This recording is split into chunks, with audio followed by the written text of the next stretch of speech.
Your Partner in Success Radio is a free business podcast with host Denise Griffiths. It's all about great stories, conversation, and context to help you move your business and life forward with actionable tips and advice from her guest experts. To listen and subscribe, just find us on iTunes, Google Play, or wherever you consume your podcasts. Good morning and welcome to Your Partner in Success Radio. This is where top performers share their secrets to help you achieve your personal and your professional goals. I am your host, Denise Griffiths, and together with my amazing guests, we bring you inspiring and actionable insights, and they're meant to take your life and your business to the next level. Ranked in the top 2% globally, this podcast really is a must listen. And again, it's because of my guests. So whether you're tuning in for entrepreneurial tips, career advice, or personal development, get ready to turn inspiration into action, challenges into triumphs, and dreams into reality. So driven by his passion for using technology to drive social good and his commitment to transparency and innovation in philanthropy, my guest Chase Harmer founded Wishes Inc. And his goal was to revolutionize, it's an important word, revolutionize charitable giving, making it more transparent, efficient, and meaningful. And Chase wanted donors to see the direct impact of their contributions and to have a say in how their donations were being used. So by building a platform that enhances trust between donors and recipients, he sought to close the gap between those eager to help and those in need, thereby creating a world where generosity really is limitless. So Witches Inc. now stands as a vibrant community focused on addressing global challenges, emphasizing the importance of transparency and, again, accountability and philanthropy. Chase, welcome to Your Partner in Success Radio.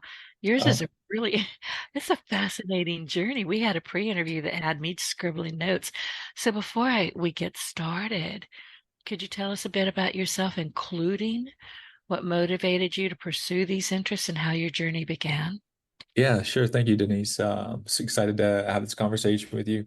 I started my entrepreneurial journey young at 19, but I was landed in the payments industry when I was at 19 years old. And usually in the payments industry, you're either on one side of the equation, you're either in the acquiring side, which is what merchants use to accept credit card transactions, or you're on the card issuing side, which is could be business or consumer related, where they're issuing cards and people are making transactions. And really, what I was able to do start building technology in 2014 that enabled both sides of the equation, and we started building supply chains for businesses. And what I mean by that is when a consumer buys the transaction, we would pay the supplier with that same transaction. And usually the retailers would play the middleman, kind of like Booking.com or Expedia.com, where they're not the actual supplier, but they make a cut of that transaction, and they're the platform or the marketplace, if you will. And so we started building that technology back in 2013, 2014. And after that platform, was acquired and I left that company, I started giving to charities more often, and you know, and then really kind of, I always wanted to understand the impact that my donations were making. I'd walk into a grocery store, and any grocery store, and everybody can relate to this, any grocery store, any convenience store, um, they all ask for some sort of roundup at this point, but actually nobody knows where that money's going or how it's being utilized. And so I think it's just becoming a jaded marketplace where retailers are just asking for donations, but no one actually ever understands how that money's being utilized. And I just got tired of seeing that. I got tired of every store asking me for that, and not ever understanding those dollars. And I always just wanted to understand my dollars as a donor. When there's a crisis that happens, like the Maui fires or the California fires, or, the earthquakes, the tornadoes, the floods that are happening. If you watch the news and you're on planet Earth, you probably see a lot of this stuff happening on a weekly basis, and you want to help those causes or crises. The problem is that most charities, and even the best ones, like the Red Cross, they're a gigantic charity. The reality is that when you donate money towards a cause that emotionally tied you to that cause, let's say Maui fire or some flood in Texas or California, you want to help these people. The reality is when you put money into a pot of a large charity, those dollars don't actually get allocated towards what you're looking to be impactful about. And so what I wanted to do was solve that problem because as a donor, we're emotional, people give to people, right? You emotionally give to something that you want to help. Um, and if you're donating into a pot and those dollars aren't actually being allocated towards what you're emotionally tied to, then I don't know, me as a donor, I, I don't want to live in a world where I can't actually help the causes that I want to impact. And I just sought out to solve that problem and make it make it easier for me as a donor to actually always understand those dollars. And as a byproduct of that, I think help millions of other donors understand their dollars as well. So, And thank you for doing that. Listen, I donate to some causes, but I vet them very carefully because I want to know what's happening with my money. Is it going to buy Adidas shoes for their team members? I mean, you just don't know. And I'm just natively suspicious about almost everything. So I'm always thinking, where's that? And the Red Cross is not a donation for me any longer, hasn't been for a while. But and for a lot of reasons. I mean, I think that they set out to do good work. I'm not sure that they always manage it. And I also don't like to see gigantic amounts of money going to a CEO. I yeah. just, I find that a bit offensive. I really, look, I get that they work hard. I understand it. But, I live where we have hurricanes 6 months out of the year. I know where those dollars need to go, and Right. oftentimes they don't. So, yeah, that's just a little mini rant of mine. But, and you're right. I go into the grocery store or Dollar Tree and they want me to round up. I'm like, no, thank you. Yeah, no. This is for the kids. Like, what kids? Yeah. What kids? Yeah. And I don't then, see any the kids. other part of that that people probably don't realize is that when they say, hey, we gave $30 million, they're getting a huge tax write-off for that, but they didn't Yeah. actually donate any money. All the customers did. That's also the loophole that I think people don't realize or even take into consideration is that the business is actually getting a massive write-off for the customers' contributions. Let's talk about that because I don't think people do know that, and I'm only vaguely aware of it. So Yeah. can you expand a bit on that? Well, yeah. So, I mean, just take any. So when you go, let's just take you go to the grocery store. They ask you for a roundup. You put your dollar in, or you put your change in, right? But there's millions of consumers. If you take like a CVS or like a big chain like O'Reilly's or Kroger's, that has like dang near 10,000 locations, you collect 75 cents or 25 cents from every customer, that adds up into millions of dollars, right? And because there's tens of thousands of transactions on a daily basis. And so at the end of the day, when you see a commercial 6 months later, hey, we donated because every retailer wants to be seen as the hero because why we're all connected to, oh yeah, they're a good company, we should be supporting them, right? So the reality is that when they actually collect all this money, they're actually saying that they did it. When reality is they took contributions from millions of consumers and claimed it as their own because you don't get a tax write-off when you donate 25 cents. You don't get a tax write-off when you donate $1 on that receipt. They're just putting it as part of that total tab that you actually spent money. So if you spend $100 at the grocery store, now it's $101.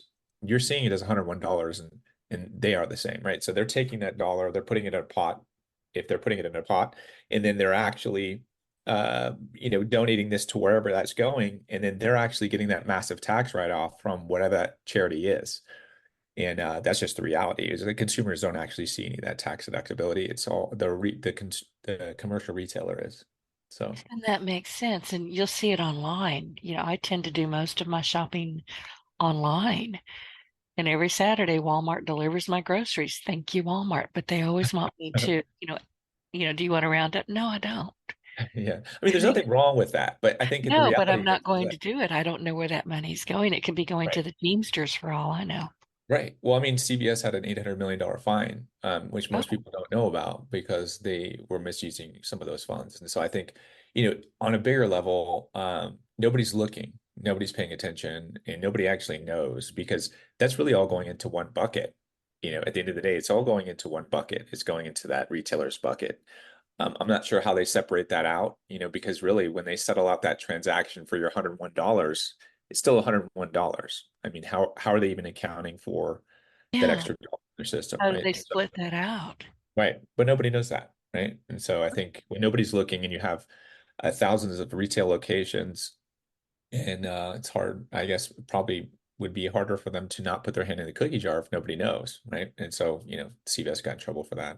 And I did not know that. Costco. I'm going to Yeah. have to look for that. But Yeah. listen, I'm of two minds here, Chase, I have to say, because I'm of one part of me says, look, if I donate something or I give it to you, once that money is out of my hands, it's really not my concern. Sure. Part of me goes, oh, yeah, it is. Because, and I'm not talking about giving a homeless person or, somebody says, I just ran out of gas. Can you help? You bet. Did they go buy a bottle of whiskey? Don't know. It's not my business. I gave the money. But the other part of me, when you see just hundreds of thousands, millions actually of money just kind of trickling into these giant pots, you have to wonder. You really do. Yeah. Well, I mean, let's take that homeless man example. I think this is a good example to exemplify the point really is that our thesis at Wishes is that if people understood where their money went, they'd give more and more often. So Oh, if we okay. take Keep that going. homeless man example, right? And he's like, hey, we'll work for food or give me money or whatever his sign says. If you absolutely knew that he was going to use your $5 or $10 that you gave him or a dollar or whatever for food, the chances of you giving him that money are higher or lower? Much higher. In fact, you take Right. him to the restaurant and feed him. Exactly. Right. So, if you absolutely knew that those dollars were going to be used in the right way, you are way more likely to give him that money. And I think that is the reality of what we've created is that we're not trying to, say, hey, you're bad charities, you're a bad charity. Like there's a lot of great charities out there. And there's, I think if you look at the charity water, right? Which basically they're like, hey, if you don't know us, give to the mission. If you know us, then you know that we have a real operation, we have real costs, and we have please donate to the admin too, right? Because charities work like a business. They have people, they have real costs, but they're trying to support that mission. I think that's really what we're doing is we're saying, hey, listen, the biggest the biggest question that most donors have is what goes to admin, what goes to impact? And that's was my question. And if I want, it should be my choice, right? If I'm donating, if I believe in your charity and I believe in your mission, there's a trust there, right? And hey, listen, I understand that you have a business. I understand you have people costs. That should be my prerogative to determine whether I want to donate towards the charity to like, help the overall mission and the execution of that mission, or I just want to, help that impact where like you look at a Maui fire and you're like, hey, listen, I don't want to just put it in this huge pot. I want to make sure that my dollars are allocated towards something, to someone, some family, or, rebuilding XYZ, as opposed to putting it in the pot and then letting them decide where those dollars go. Exactly. And as I said, living in, I call it Hurricane Alley. It's not, I live on the Gulf. I mean, I'm 15 miles from the Gulf of Mexico. Right. We're going to have hurricanes. That's just the nature of things. And we tend to, at least people that I know here, we tend to donate directly. We'll find the people that need the help. We'll find, the kitchens that need help. We're not Right. going to go to a giant conglomerate of a charity Sure. and hope that somebody in our local neighborhood gets a new fence built. We're just Sure. not. Sure. But I mean, I think even in most, so if you look at a traditional crowdfunding platform today, let's just take like GoFundMe, right? If you donated to somebody, some cause, it's like, hey, Tommy broke his arm. You know, you don't actually know once those dollars are allocated into a bank account, you don't actually know how Tommy's mother or family spent True. those dollars. And it would be nice to know that you actually helped, change or, change that outcome. And you never really know how you changed or impacted that outcome. And I think that's really the problem that I want to solve because there's no connection. See, we emotionally give to people in stories that we care about. And if you're giving because you're like, hey, I know you, blah, but you just never know the outcome afterwards. Like, where's the connection, right? You don't actually know that you help solve the problem. You're just putting money into a pot, and it's almost like, giving to a charity where you just really don't understand how it's being utilized. It'd be nice to know that, hey, oh yeah, I did make a difference. Hey, this helped with a portion of that medical bill. Hey, this helped put groceries on their table. Hey, and you can actually understand that without actually asking the wisher, hey, how did you spend that money? How did that Yeah, help? You don't have to go you don't back. want to do It's like that. when you go to get coffee and then they ask you for a tip, you're like, okay, sure, yeah, I'll do it. But you should be able to just understand, right? Or just make those decisions on your own and without actually having to pry. And it Right. should be a Right. choice. Yeah. And coffee, if you just handed me a cup of coffee, you're not getting a tip. Sorry about that. Exactly. But Don't it's funny ask. because every time you go to Starbucks or any other place, they go, well, you want to offer a tip? It's like, dude, you just you just pull the lever. Like, I don't know if I should give you a buck, right? But people I do. always just want to say, People I'm worry not about Santa Claus. The answer is no. I don't say it, but I just politely decline. it. But they're Gee. watching you put the tip in. So, it's just an uncomfortable situation, right? You don't really want to ask like, Yeah. hey, did Tommy, do you get you'd like to just understand, hey, did this help? Like, did this make an impact? That's the connection, right? That's the connection I think you're all looking for. You either have time or you have money, right? And if you don't have time to go out and volunteer and put in the legwork to actually do the work, if you could see the benefit of your actions, right? When you're giving dollars, you know, the connection really that makes you the true connection of giving dollars is understanding how it's being utilized. So that way you understand that you made a difference. And it's not about, hey, like, I don't believe that you're going to misuse it. It's like, hey, I just want to understand like that I made a difference, right? I mean, Yeah, why dollars, it's like, that exactly. if you don't understand, right? So, So Chase, can you explain how Wishes provides full transparency on the use of donated funds? Because that's really what we're talking about here. Why we donate and why we're curious about where that money really is going and did it help? Because it is sure. an emotional thing. When I donate, I donate to a lot of pet charities Mhm. because they need it, by golly, they do. Sure. Hmm. But I'm also have watched how these people, they're pretty transparent. Yeah. I'm No, I mean, watching, what they're doing. They need cat food. Send me a link. I'll Amazon it to you. I'll right. do. Right. So that's a great example. So like all Amazon it to you. So what we wanted to do is put the whole life cycle of a transaction into one app. How do you do that? Well, the first thing that I wanted to solve was, some of the reasons is like that people donate is, if you look at the end of the year giving, like 10% of all giving happens at the end of the year. Why people want a tax benefit from that? You don't know, you typically will not get a tax benefit from any crowdfunding platform in the market today. GoFundMe, any of those platforms, they're not set up as a nonprofit, so you can't actually get that tax deductibility. First and foremost, there's a separate 501(c)(3) public charity. All the donations go through the 501(c) that it governs the impact of the donation. So specifically, anytime that you donate to a cause, charity, crisis, whatever that is, the nonprofit, the public charities is governing the impact of that transaction. That's its sole purpose. And so you always get that tax deductibility. So no matter what charity you're donating towards, in Wishes, which we are connected to all existing charities, you have one dashboard where you can manage all of your tax deductibility, all of your receipts, and all your giving for the year. That's step one. So step two is we actually turn those donations into a virtual MasterCard. So we didn't want to change user behavior. Everybody's used to going to the store and utilizing their phone to make a purchase at Target or Walmart or wherever, right? The supermarket.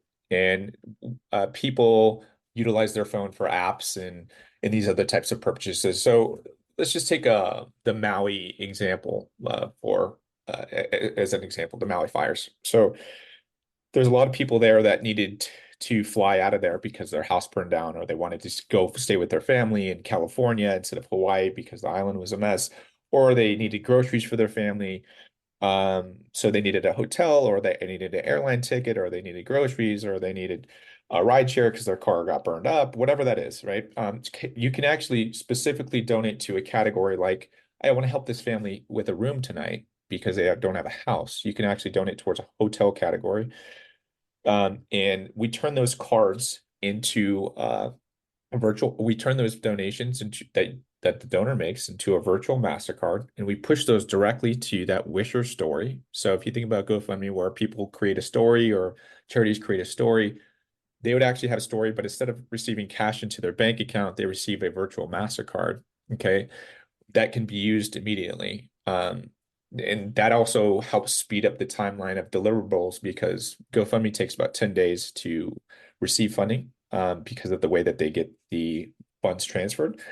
Instagram takes about 45 days. If you've ever donated to a charitable cause on Instagram, it's take about 45 days for anybody to get cash there. Oh, you're Uh, kidding. and Facebook takes about 90 days. They only allocate funds every quarter. I So did not know. I yeah, don't most people didn't pay know that. by either of those, and now I never will. So Yeah. glad you said. So we turn those dollars into usable virtual Mastercards, and then on the other side of our platform, where the wishers are, we call wishers people or causes or crises, charities that create stories that need resources and funds allocated.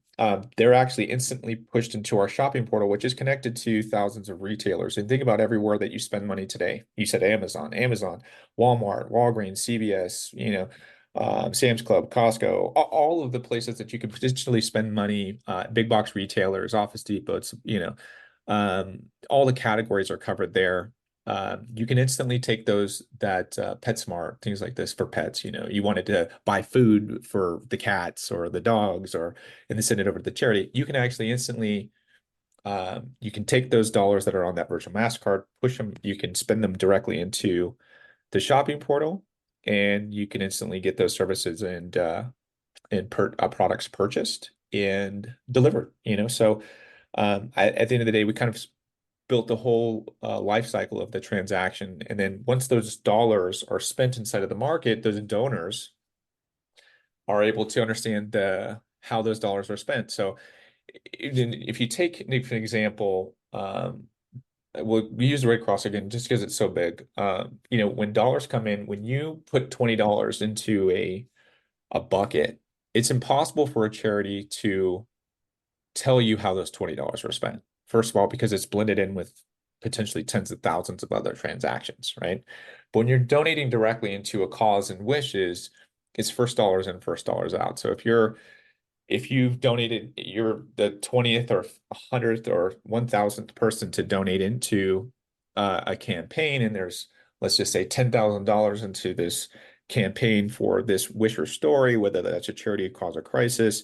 Once once that, once your $20 has been spent, we can tell you exactly how it was been spent, when it's been spent, and what it was spent on. And you can always understand the impact that you made, because they'll actually the wishers update their stories. And you don't even have to actually spend. You don't actually have to be involved in wishes. You don't actually have to contribute to a story. You can also send messages and prayers to people inside of the platform too. So And people, listen, those are helpful, believe it or not. Sometimes people just don't have extra cash. We're all worried right now about the price of groceries and gas and everything else. But sometimes you just want to say, hey, we're thinking of you, we're praying for you. That right. makes a difference. Right. And I think that's a way for people to get into the matrix, right? So we want people to just be involved. So whether or not you can financially contribute to a story, we want you to be able to participate if you feel like you want to, right? And I think that we bring you into the matrix, so that way you can, contribute outside of the financial realm of what's traditionally done as a donation. You can actually send positive affirmations and prayers and messages to people that you want to help, that you may not be able to financially contribute to. All right. So I have to ask you because I don't really know how this all works just yet. And that's why I'm Sure. asking so many questions. Sure. So wishers, are these, charitable institutions? Are they individuals? Who can be a wisher? They could be either, right? They could be a Oh, cause, a charity. So we validate all of the charities instantaneously through our platform. So we're connected to Candid, and we can validate the uh, we can verify the validity of a charitable organization. So nobody can just set up a charitable organization. good. Additionally, if somebody wanted to raise funds on behalf of a charitable organization, we essentially connect to those charitable organizations. So if an influencer or somebody that has a following wanted to set up a fundraiser for, we'll say Maui fires or one of the floods or something like this, or a tornado in Florida, they could actually do that, and all those funds would be allocated to whatever charity they wanted it to go to. And we connect directly to those charities, and then we account for all those dollars and how they're spent.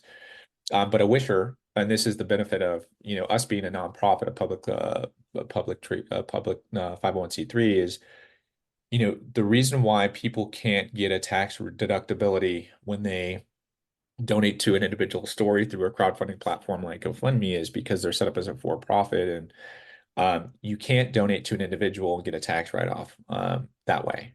The only way to do it is to actually donate it to a public 501(c)(3) like ours, and then that public 501(c)(3) governs the impact of that transaction, and that makes it tax deductible. So a wisher could be an individual, a wisher could be a charity, a wisher could be a cause, a crisis, or a wisher could be an influencer that's setting up a fundraiser for something else, like some other charity or some other crisis that happened, and they have a big following, and they want to just, they want to activate their following to get behind some significant thing that happened in our country.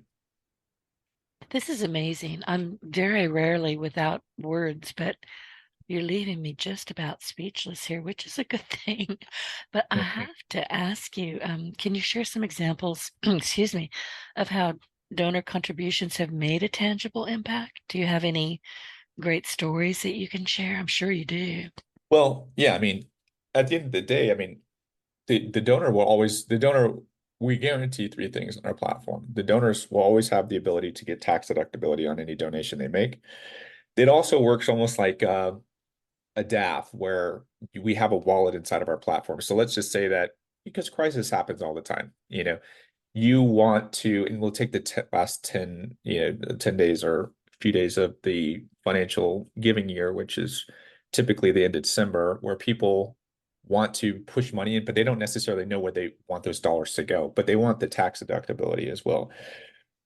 They're able to put money into the wallet and have it sit there and get that tax deductibility at that time, and they can allocate those dollars later to whatever they want those causes to go to. And I think any donor that utilizes our platform will have that insight, and always understand where those dollars go. I mean, there's going to be plenty of examples. While we ramp this up, we essentially been building the compliance to make sure that we check all the boxes for the card brands, the banks that we work with, and because this is obviously this model will disrupt the charitable giving space, because it is kind of unlocking the black box of what today is charitable giving. And I feel like whenever time you actually do true innovation, innovation isn't trying to reface a cell phone. The cell phone was the innovation. Putting a black steel casing on a cell phone doesn't make it innovation. We actually are creating real innovation inside of the charitable giving space, really rebuilt the financial rails to allow people to understand that charitable giving that they're doing. So anytime that you do that, you essentially have lots of compliance, because the banks they want to make sure that you're doing it right. So I feel like we have our launch date set for March 19th, and we essentially have been in compliance for about almost like a year to go through this process. So it's been a long, tedious process. So we'll have tons of examples.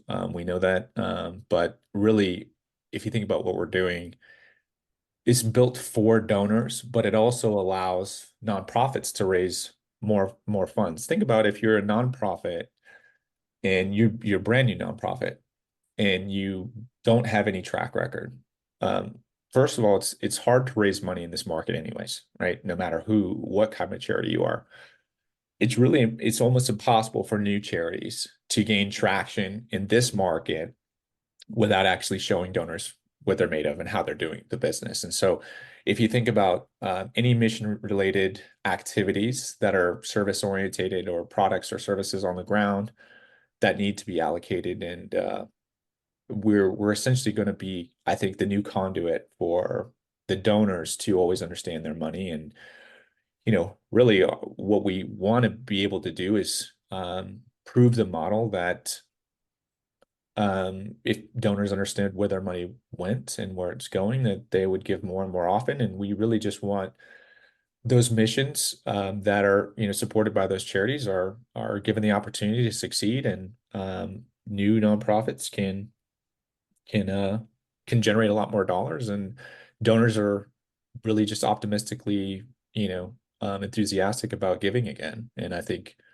we want to bring connection back into the charitable giving space, and just not make it well, I think that it's going here. Well, I hope that it's going here, but just always understanding where those dollars go, and we really think that it's going to change the world of charitable giving, and create this true innovation that it's been lacking inside of the charitable giving space for quite some time. I'm glad to see that you're doing this. And listen, I am natively suspicious of just about everything and everybody. So I'm, and I'm not alone. And as the world turns, I think that used to be a soap opera, but as things change so rapidly, and in many ways, we're all shaking our heads going, what the heck was that? And we feel like, hands are always out. The government's always in our pocket. Whether that's true or not, we sure feel like that's true. Sure. We're being nickeled and dimed to death. But, and you've said this so many times, it's it's a heart thing. We want to give. We want to be charitable. We want to be compassionate. We also want to know that we're not being ripped off. Right. Right. And So I it's think pretty simple, actually. it's simple. I think we're solving three of the biggest problems that exist, in charitable giving. And last year or the year before it did, we're talking about an industry that supports about 10% of the US workforce, and generates about almost 7% of the US GDP. And it's the only industry that's still a black box. And I think the new generation, the generation, I think, Z, or whatever they call the new generation, we I all don't know. It's why Z purple. everyone's I don't know. everyone's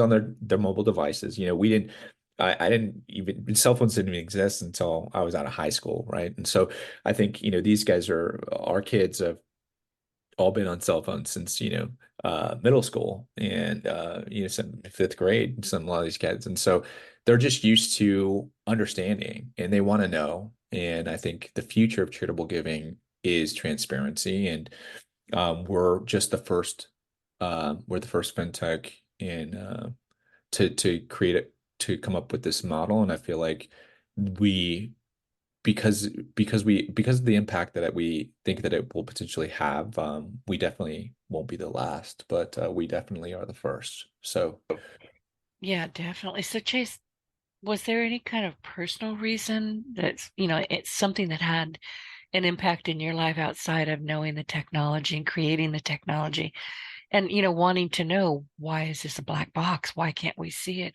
Was there anything in your life that had you going, this is not right? This has got to well, change. I think, yeah, I mean, so after I had spent, I was one of the pioneers inside of the virtual credit card issuing space. So, virtual credit cards, we all take it for granted now because you have your Visas and MasterCards on your phone and you can spend money that way. But, back in 2013, nobody even knew that this was going to exist. All right. COVID really kind of pushed the envelope to making it touchless. And that's when virtual credit card technology kind of reached the consumer market, but it was really utilized in the business world by banks. And back in 2009, 2010, and I felt like I had spent the last like 9 years solving that problem in the business world, and it just hadn't reached the consumer market yet. And there was just I think back in 2021, 2020, I don't know if it was last year or the year before, I think it was the year before 2021, where there was just like every time you turned on the news, there was like some new disaster, right? Mhm. And it was just constant every day. I was just like, man, like the world is crazy. Like, how is it there's like a tornado? There was never so many tornadoes. There was never so many hurricanes. There was never so many floods and fires. It was like every time you turn on the news. But I was just like, man, like I really want to be able to impact those people. And if you think about the big charities that are there on the ground floor, and again, this is not a bash against Red Cross. I think they're a great charity, but they're also super huge, right? And so they can't when a family has, let's say a single dad has three daughters, or a single mom has six kids, or whatever. They all have different needs. You can't actually give a Ziploc bag to that person and think that's going to help them, right?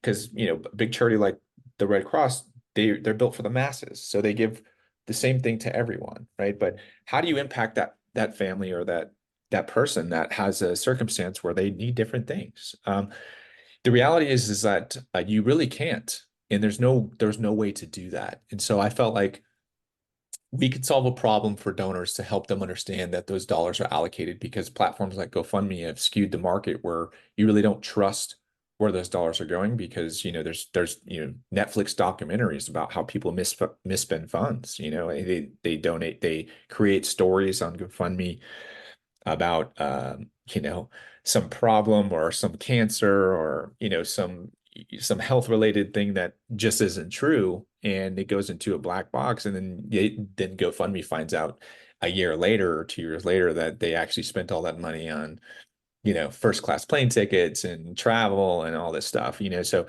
how do you solve that problem where you make it easy for people to understand the dollars, and really help those families that have a different need than the mass product produced Ziploc bag has the ability to help. And I think we've been able to create a platform where we can solve that problem, and for both sides of that transaction. That family that caused that crisis can list their specific needs, what they actually need for that mission that caused that crisis. And we can help those donors always understand that whatever they're trying to help with, hey, I want to help impact this. I want to help impact that. Yeah, This, you that, never, right. You don't know what we need. Listen, right, I had two hurricanes clobber me in 2021, I believe it was. Two, right smack at my front door. This time they took the roof with them. One of them, I think it was Delta's, just said, I'm going to take your roof. Bye. Have a nice day. right, It wasn't as bad for me as it was for a lot of people around me. I mean, it got pretty ugly down here. Every household needs something different. right. Yeah, And, I mean, my neighbor needed help with her fence. It crushed her car. I needed help with the roof, but my insurance took care of that. Other people were flooded out.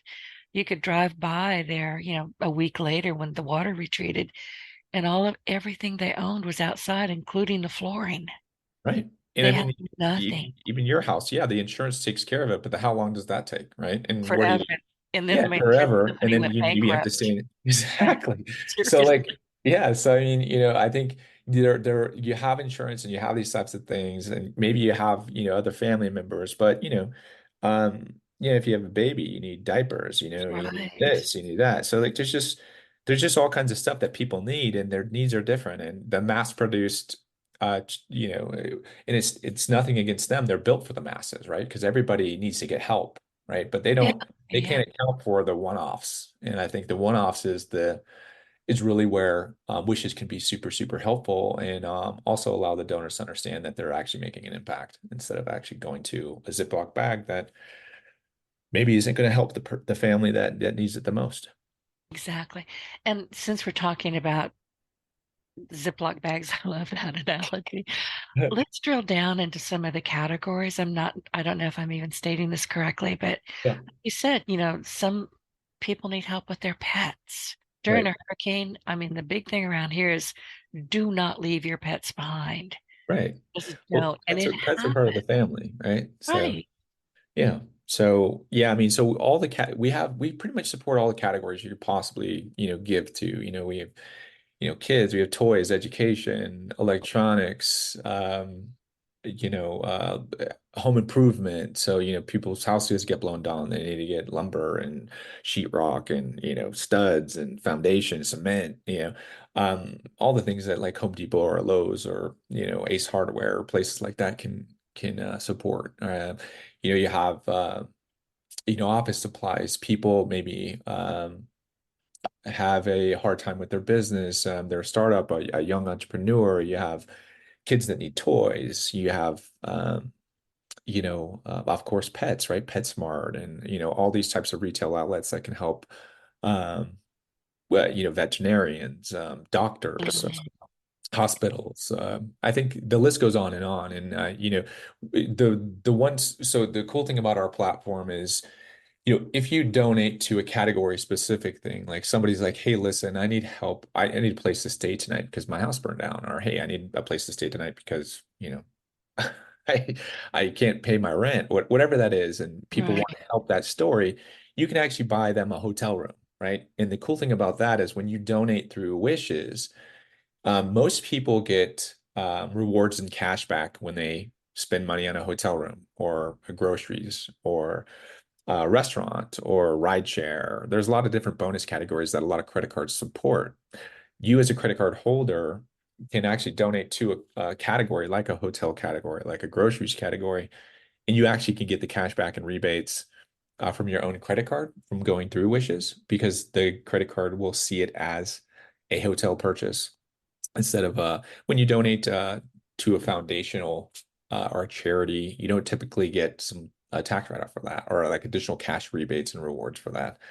So when you donate to category specific things that have a cash incentive or cash back incentive or rewards incentive, you actually do get those rewards and cash back from your own credit card through Wishes, which is a pretty cool feature that we have that also nobody else has. So you get rewards just embedded into those types of things. And if it's not cash back and rewards or incentivized like pets, or pets could be, right? So let's just say like health related stuff.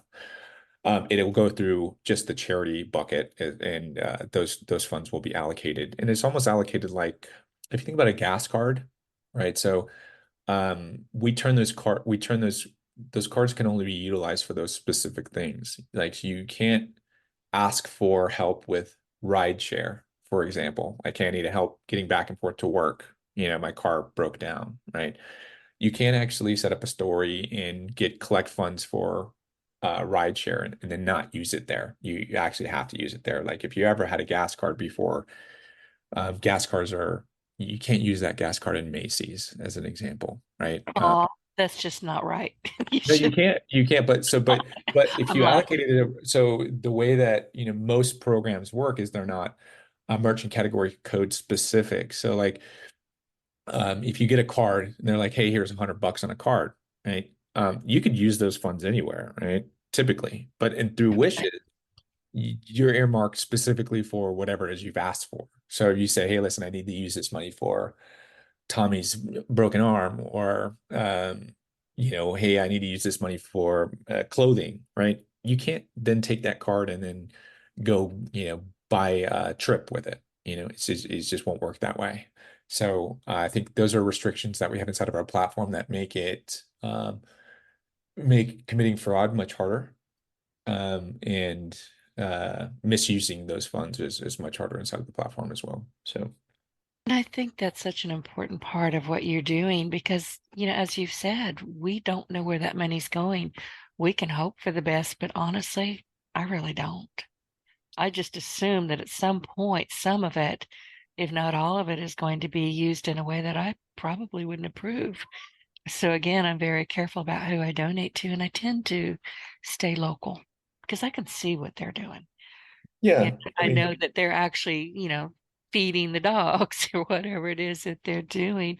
And then, of course, there's Wounded Warrior and, Tunnels to Towers. There's some charities that I will always, unless something goes badly wrong, I will donate to them. But given how money is flowing or not flowing into our pockets these days, we have to be careful. right. It's I one think, thing to say, I want to help, I want to help, I want to help. But did you? well, I think people want to understand how to help. They really do want to help. Well, absolutely. Yeah, but I mean, it becomes, but people are cynical, and I think we've just kind of grown cynical because we've heard horror stories about how funds have been misused, or you go to you pull up to a charity and there's a bunch of Mercedes in the parking lot, and you wonder, right? Well, how are they all driving Mercedes or BMWs? And I think this is just something that's happened over time. It didn't used to be this way, but then you hear horror stories, and I think this is just the natural progression for how charitable giving will be done in the future. And like I said, and I think that we're just the first firm to crack the code, and I think that will be a game changer for the entire industry and really create real innovation for the space. You brought up something important, and I have an animus towards welfare as it exists. I always have. To me, a charity is a helping hand. It's not a full ride for generations. And unfortunately, that happens. I live in the deep South. Right. And back in the day when you had to take your little food stamp card or your Mhm. little whatever there. Sorry, my cat is having EBT. it. Um, you mentioned Mercedes and Beamers. Yeah. I would go into the grocery store. I was so glad when I could get groceries delivered because I'd want to punch people. They'd be in there with their expensive hair dripping with cheap gold, nails, buggies. We call them buggies down here instead of shopping carts. They'd bring family members and just it'd be a train of buggies, and they were paying with that with my money. And Yeah. I it mean, ticked it's me it's hard off, and to, it's still happening. It happens all the time. And I think that's why we're so fed up. yeah, I mean, if you What well, you're if you think doing about is it, it's amazing. So it's a big can you machine, right? my It's a point big is, can you take over the government and fix this? Yeah. Well, I think that it's a big machine, and it's hard when you have a big machine like the government or like a big organization. It's almost impossible because of the way that since there's been no real financial innovation in the charitable giving space for quite some time. I think the only real innovation that happened was back in 2010 when GoFundMe came to the market. But then the same problems that they had in 2010 still exist today, and they're more amplified now than they were before. And it's because they're built on old banking infrastructure that Oh, really doesn't have the capability to change. And it took a rebuilding of the financial infrastructure underneath to actually create the environment of transparency. And um, the players in the market today just don't have that capability to rebuild what they have existing. So the more likely scenario is a company like that will have to at some point come to terms with you know being a part of or acquiring something like Wishes, because Wishes is going to be the new format. I think once we start catching traction, more donors will want to understand their dollars. I mean, if everything's created equal, and if you can go to Wishes as a donor and connect to any charity that you want, any cause that you want, and earn rewards, tax deductibility, and transparency. And you can't get any of those things on any of the platform, and there's nothing different for you in your experience, then to me, it's like, why wouldn't you, right? right. So let me ask you this. If I go over there and I want to maybe store some donations over there, what if I don't see a charity that I really want to support and they're not there? Can I suggest one?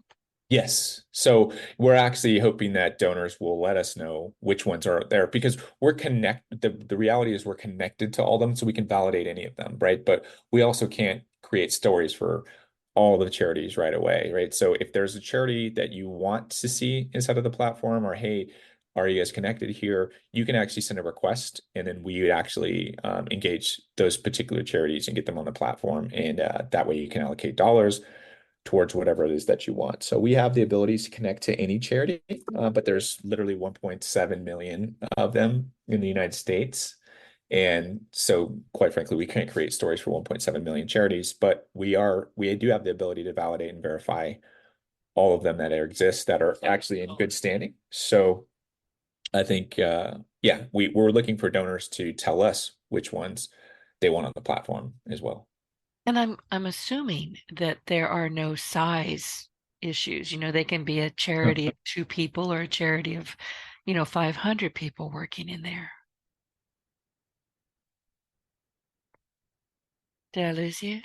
New charities, I think we're a great platform for that too, because they have the ability to show transparency right away and gain traction from donors that want to support that mission, but don't necessarily trust the nonprofit because they have no track record, right? Yeah, So so that becomes a great starter for nonprofits that are just getting going because they can actually always show that what they're doing with their dollars and start gaining an audience. And then also for them, they're also opening up their charity to a bunch of new donors that they currently don't have access to. So, because we're going to bring a lot of donors to the table that want that transparency. And so, those stories will be seen by donors that didn't know they existed before, right? Because, like I said, in a sea of 1.7 million charities in the United States, it's hard to get noticed, especially if you're new.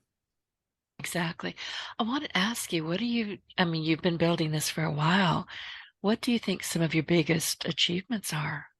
Well, I think, getting through the gauntlet of compliance that, we've we've gone through, it's a lot harder. So this is my second fintech that I built, and the compliance the very first time around back in 2015, 2016 was much more it was a lot easier than it is these days. And I think it's because a lot of cryptocurrency platforms, that we've all seen in the news recently that didn't have compliance created a lot of turmoil for the banks. And so the banks basically are doing a lot more due diligence. They're doing a lot more,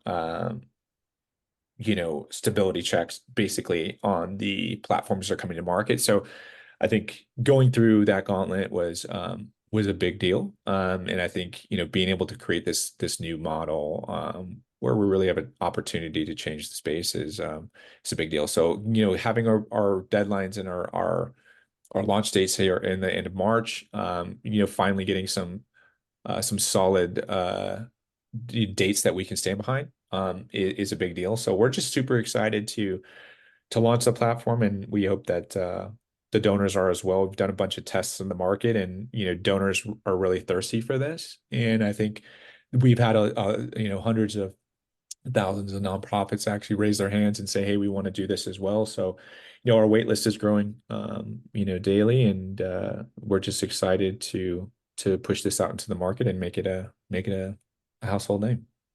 Exciting. You mentioned crypto. Is that going to be something that down the road or now people can actually donate using cryptocurrencies? Yeah, so our engineering team has built a lot of platforms inside of the blockchain and crypto space. I think the thing about crypto is that it's not a mainstream thing. So, we didn't want to change user behavior. User behavior today that exists is people get cards on their phone. They can spend it on their phone. They can go shopping online instantly with credit cards, and every retailer accepts them. So we didn't change user behavior to build this model, and I think that's why it will be very successful is because the user behavior doesn't require any change from anyone that uses it. But obviously, crypto and blockchain, that's all part of our infrastructure, and it's something that we anticipate utilizing internationally to move funds because specifically the Starlink networks and things like this, they don't, when you're in Africa, people aren't using credit cards out there, but No, they all US use it. dollars. You can push money onto through the cell phone networks through blockchain, and Oh, we kind of okay. use it that way. So. See, I had no idea, but I know little to nothing about crypto. Well, most people don't, and I think it's not mainstream. So, No. if we built our platform on blockchain, unfortunately, it just wouldn't work because we wouldn't get traction. People wouldn't utilize it as much, and I think we wanted to be able to talk to the masses, and we built a platform that allows us to be relevant today, and with the capability to be relevant tomorrow, because I do believe all currency will be digitized at some point in the future. But if you think about how credit cards work, right? What's the big thing about blockchain? Blockchain says, hey, well, we're creating ledgers on both sides of the transaction. Well, what does credit cards do? Credit cards have been using blockchain for 40 years, right? When you go to spend money at the supermarket, do you instantly see it online through your credit card? The answer is yes, because Oh yeah, I get a text. Are you kidding? exactly. So, so what is that? It's a ledger, right? But because we're the card issuer to the wishers, we actually always understand those transactions. We're creating ledgers every single time a transaction is done. So there's always evidence, there's always proof, and it's real time and it's right now. So That's really amazing. So I have one last question, and this is actually something that, because we're running out of time, sadly, but this is something that you and I had talked about during our pre-interview. And you had mentioned that Wishes aims to create a more connected future for humanity through its platform. yeah. I think we've touched on that a bit, but can you clarify? Well, I think the connection that's missing inside of charitable giving is that when you give, you never understand, right?